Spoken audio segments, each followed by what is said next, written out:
The Lower Alloways Creek incident, where an alleged UFO crashed in the South Jersey area in 1991, has raised a lot of questions. The incident was officially described as a helicopter crash. Robert Earl White's mother was the main witness during the incident, and Robert is currently on a campaign to get to the truth about what it was that actually crashed, and he joins us now. Hi, Robert, how are you?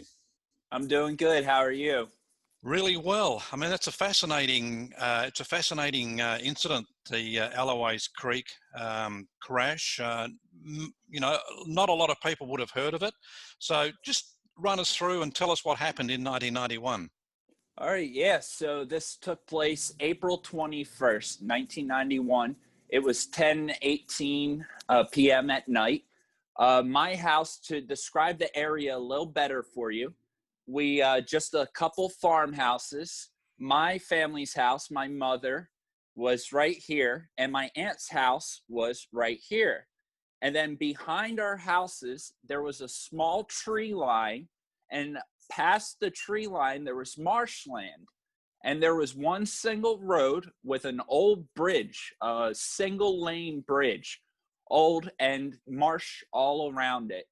So what happened, my aunt who lived next door, in the story, my family, they used abbreviations to protect my family's identity for concerns. My aunt next door, she woke up to use the bathroom. And as she was in the bathroom, she looked out her back window and noticed something just hovering above this tree line, above the marsh and where the bridge was, which was directly behind our house. So she's watching it for, a little bit, and it's not making any sounds. It's described as having blue lights on the points, and then in the center, a white light in the center coming out. And so she goes out the bathroom, goes back into her bedroom, calls my mother next door. At the time, my mother, she was watching a baseball game with two of her friends that were also there. She hears the telephone ringing. I was 3.5, almost 4 years old. I was upstairs. She hears the phone ringing. She runs to the back of the house. She picks up the telephone. My aunt says, "Beth, go to the back window. There's something out back." My mom goes to the back window and she's looking, and my mother described it as being triangular, but it was on an angle. So it looked elongated, and it had, 3 blue lights on the tips with a white beam of light coming down the middle, just like this shirt. Okay. And so they're watching it. My mother's 2 friends come off the couch. They run over to the window. They're also watching this. So at this time, there's 4 different people that see it. And, I hear commotion and stuff. I take a look out my room. So now 5 people that have seen it. I was very young, so I'm using the adults official thing, because people are quick to say, "Oh, you were a child." When you see something like that, you remember it. Exactly. You remember it. You don't forget. If you met the president, at 4 years old, you'll remember it. So they're watching it. Then all of a sudden, sparks start shooting out of it. Then a white, flash beam of light came, hit it, and it shot straight to the ground. Immediately, my mother hung up the, immediately.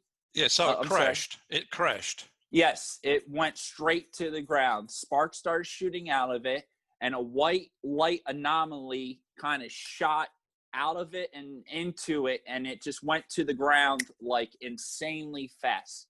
Very, very fast. So instantly, my mother hangs up the phone, and she calls 911. When she calls 911, she knew better to say that it was a UFO. Otherwise, they wouldn't have taken this seriously. We were country people. We were farm people. Not a lot of houses. The closest store was 30 minutes away. We were out in the country, poor country folk, So my mother said, something just crashed behind our house, some sort of aircraft. She hung up the phone. About 10 minutes later, the local police came. And keep in mind, throughout this whole situation, my family never left the house. So now I'm going to kind of break into what was going on simultaneously. Yep. You know, it's layered.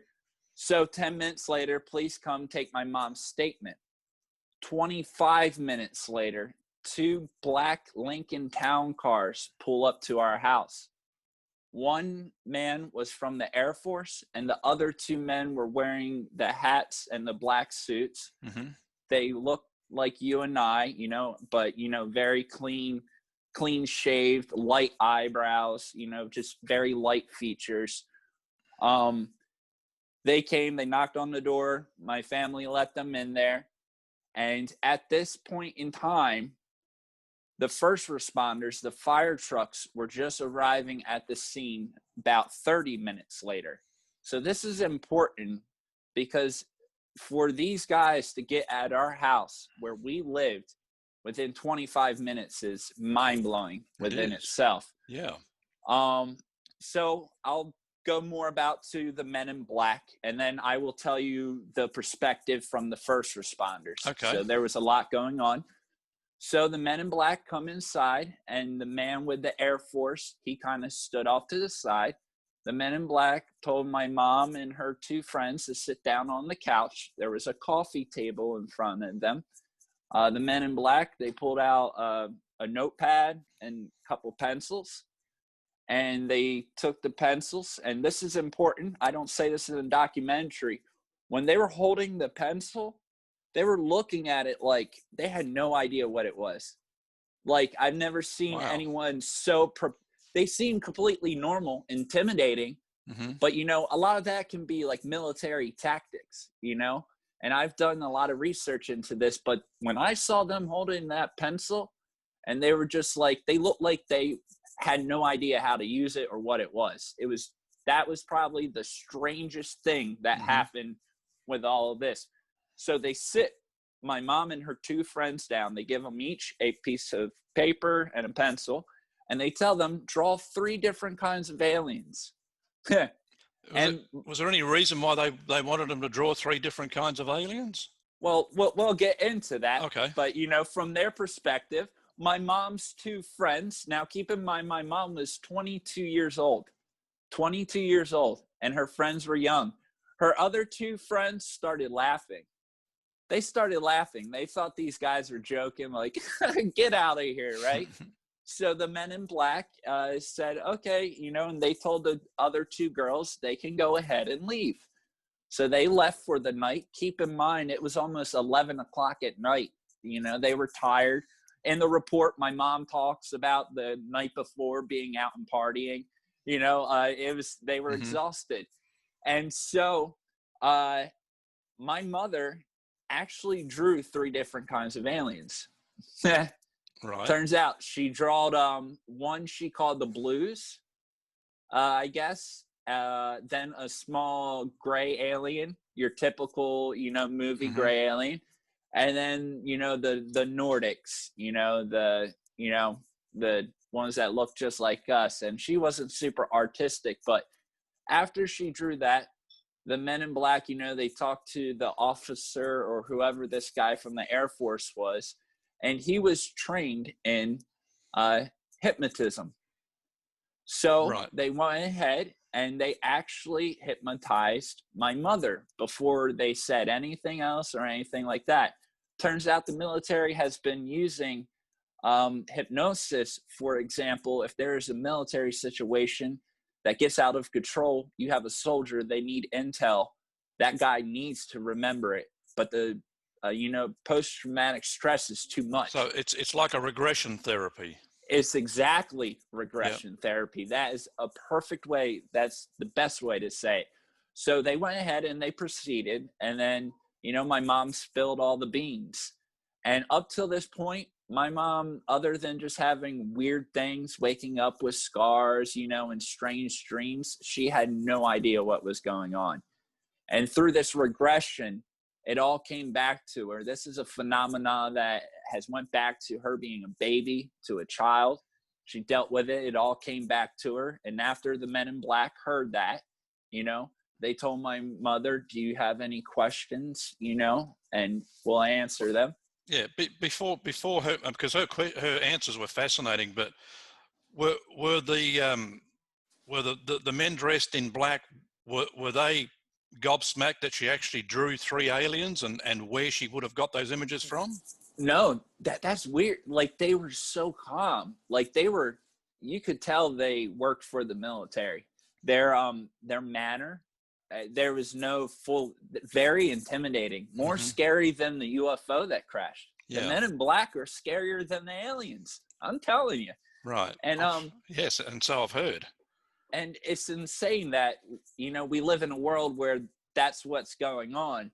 But so going back to, these men in black and what they were going to answer for my mother, my mom asked 3 simple questions. We were country folk, no university. She wasn't going to ask about technology or anything like that. We didn't even have cameras or anything like that. Mm-hmm. So basically what happened, my mother asked the men in black 3 simple questions. The first question was, are these things dangerous? The men in black replied, if they were dangerous, do you think we would still be here? My mom said, okay, thanks.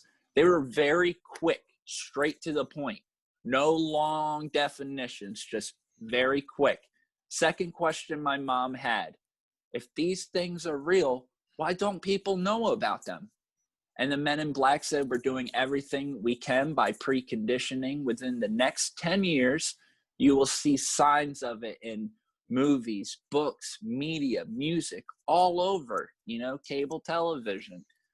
And my mom said, okay. But a little side note, is interesting because my whole life I've known about this. So when they told us 10 years, I always thought this closure was going to be in 2001. Right. But we know what happened then.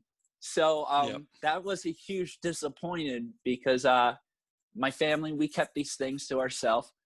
But I watched, I paid attention. I knew they had a timeline. And so anyway, that's besides the point. Going back to the last and third question. The last and third, after my mom having this regression and remembering all these things, she realized how real they actually are. Mm-hmm. And she asked the men in black, when these beings are taking me and my child, 3.5 years old, is here, and my elderly grandfather that she took care of that lived there, she said, when I'm gone, what if something happens to them and I'm not here to take care of it? What happens? Right? That is a motherly, a mother question. She could ask anything about the universe, all this. The only thing my mom cared about was protecting me. All right. And this comes in play later. So with that, they said, when they take you, small grays, the Zeta grays, stay Mm-hmm. behind. They're just workers, slaves.